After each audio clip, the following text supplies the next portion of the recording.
نحمده ونصلي على رسوله الكريم أما بعد بسم الله الرحمن الرحيم قال الله تعالى أعددت لعبادي الصالحين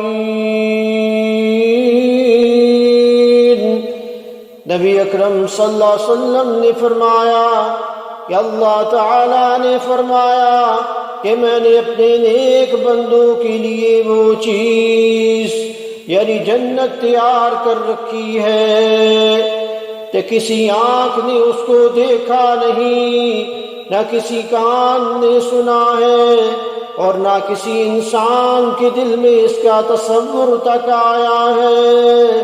اگر تم اس بات کی تصدیق چاہو تو یہ آیت پڑھو، فَلَا تَعْلَمُ نَفْسٌ مَّا أُخْفِيَ لَهُم مِّن قُرَّةِ أَعْيُنٍ، یعنی کوئی بھی شخص نہیں جانتا کہ ان کے لیے کیسی آنکھ کی ٹھنڈک چھپا کر رکھی گئی ہے۔